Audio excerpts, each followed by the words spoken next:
What makes you good? 3, 2, 1.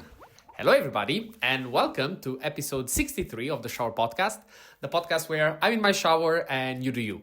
I'm your host, Chip, and today we're going to try to understand what makes you good. I think this is one of the most anticipated episodes by one of my friends that constantly asks me when I will talk about this, and I think this is a good day. I'm pretty focused. I think I will be able to explain to you, let's say, the discussions that I had in the past and a bit try to summarize my take. Also because yesterday I saw another video that mentioned this, and let's say it gives me also another hook to add to the discussion. So in general, when you ask somebody or we start thinking, okay, what makes somebody good at what he does? There are usually two main answers. You have talent or genetics, or you can call them whatever you like. But in general, you could define, let's say, the tendency of being able to do something in a very positive manner, almost by magic. You try it and you're good at it. And that is talent. On the other hand, you have hard work. And hard work could be training, could be rehearsing, could be dedication, any kind of activity that, let's say, stems from your dedication and hard work to something. And it is quite interesting to think that those two arguments are always considered, let's say, pretty split. You either have one or the other. And it kind of makes sense because usually, if you do have talent in something, you don't really feel the need to put on the effort because, well, you're just very good at it naturally. So why bother? On the other hand, if you are not good at something, if you don't have the talent, you are required to actually bring something more. You have to actually work for it. Therefore, you need to put dedication. You need to put time into that thing in order to start being good. And again, this more or less makes sense. And I think it's what most of us can agree on. We have seen it most likely in a bit all the environments that we are in. I think all of us have a friend that was way better than you at doing something, whereas you were much more talented in doing something else compared to your peers. And the step that we can, take from here is, okay, I think it's applicable and we can agree for normal people. But one of the discussions that I used to have with the friend that I was mentioning was, okay, but what about, let's say, real athletes? Once we arrive in an environment where, let's say, your body and the way your body is structured at birth, so height, the way your construction is, the way you are, if that is in place, can we still talk about talent? Because it's not something that, okay, you might have, it's still a gift, it's something that you are born with, but can you even do something about it? Not really. I mean, you can't improve your weight, your height. You can, let's say, kind of improve everything around it, make sure you can take advantage of it. But that's about it, right? Okay, but this kind of reasoning becomes interesting because you just said that given that you have a certain quality, okay, the only thing that you can do is to improve the things around it. But isn't in that, let's say, when you start putting hard work, dedication, and time into something, even though you're talented, isn't this what you are actually doing? And indeed, when we start talking about, let's say, the elite athletes, or let's say very extraordinary people, it's when these two start combining themselves. So if you take somebody that has talent, or again, that is outstanding by nature, you put him in a very competitive space where he's surrounded by people that do not have the same talent as he does, but they already put a tremendous amount of time and dedication to, let's say, get to the best level that they can. He is required to start, let's say, also applying the same techniques, but given his natural talent, he will start and he will, let's say, shine as the best. And this can be, let's say, very, let's say, obvious, where, again, the difference is so big that you can't really do much. Like, even you can put all the effort that you want, you will never be able to reach them. I can think of examples as, there used to be the big triad in tennis. You had Nadal, Djokovic, and Federer. Most people and most players could, of course, be, the one in the top 10 were not bad players by any means. They were the elite of players, yet they struggled as if they were beginners against these people. Why? Because the gap was simply too big. There was a certain combination that made them just too good, and you can't really do anything about it. You have just been so unlucky to try to go pro the same time as them. You can't do anything about it. A different discussion, then can be made on the, let's say, how people see this stuff. Because at least I talk for myself, but usually it's the case also with the people, or in general, when I overhear discussions. Talent is seen in a very, let's say, it's you either love it or you hate it.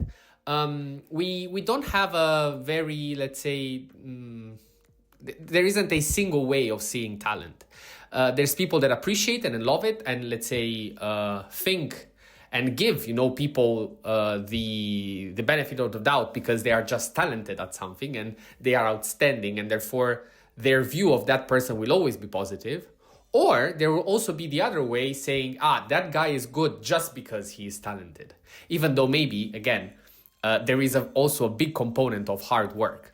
On the other hand, for this specific hard work, we tend to have always a positive aspect. This also relates a bit to maybe how, let's say, the grinding mentality and the work ethic, depending on the country where you live and how you grew up. But more or less, the more you work, the better you are seen. You are seen as a dedicated person. You're somebody that puts, let's say, effort into what it does. And indeed, it's something that it's very nice to have, and it's a plus.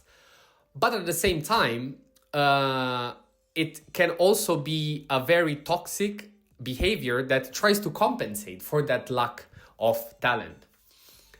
The last bit that I want to add to this is mentioning the video that I was watching the other day, when the discussion was around, let's say, artists, or in general people that try to express themselves through art, be it singers, painters, within that area of interest. And the interesting bit was that the person that was talking was saying that nowadays it's not so much important your technical capacity, but it's more about the thing that you say. Specifically, they were talking about songs and saying that it's not so important if you know how to sing, it's more important how you do it and what you sing. And that got me thinking a bit, because on the other hand, if I try to think about, real singers, like people that maybe do not, let's say, necessarily fall under the classical term of a singer, they do have a tremendous background in everything that means singing. And given that they have those tools, they are able to do the things that they do. But given that they don't fall within the classic, let's say, term of a singer, people discredit them, or assume that they don't have that kind of background. Same goes for, let's say, painters with the, let's say, uprising of modern art and the classical statement of, I would also be able to do that.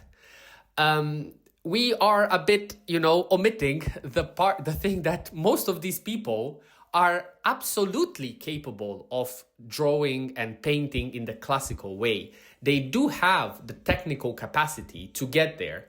It's just that, given what they know, they found another way of expressing themselves. But this doesn't mean that neither the technique that they have built is useless nor ignored. It's just not present in the product that you see. And I think that this summarizes at best this kind of discussion and, let's say, vision that we have compared to talent and hard work. When we speak about talent, I think that what makes it so appealing and beautiful is that the moment that you see somebody that is truly talented at what he does and that is able to express himself at best, be it in whatever environment, sports, arts, work, anything, the thing that you look at looks easy.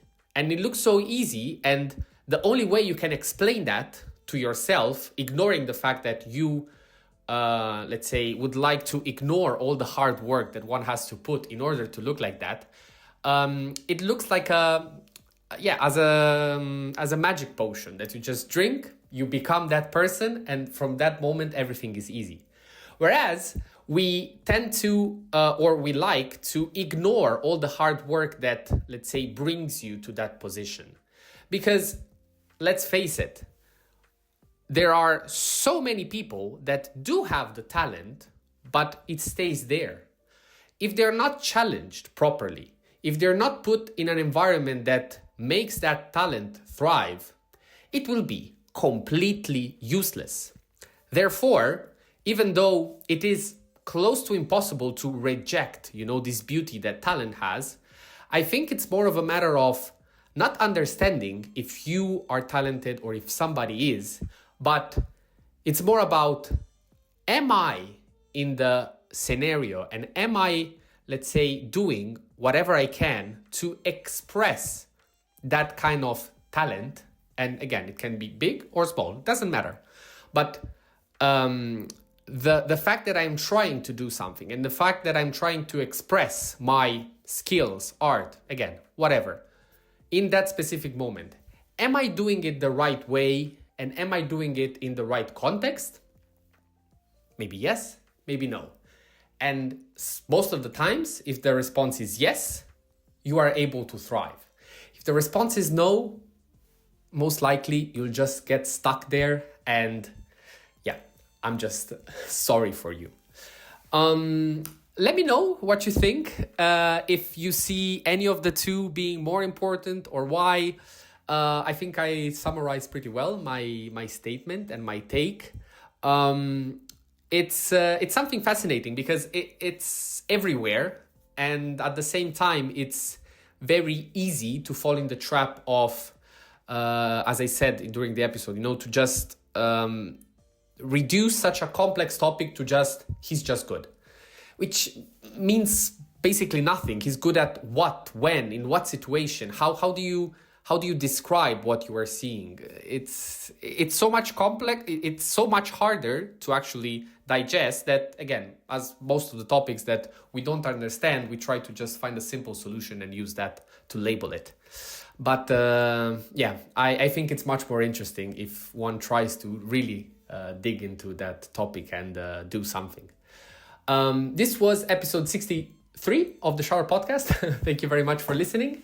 As always, feel free to leave a like, comment, subscribe, whatever you feel like doing. If you're on Spotify, feel free to leave a review, and see you at the next one.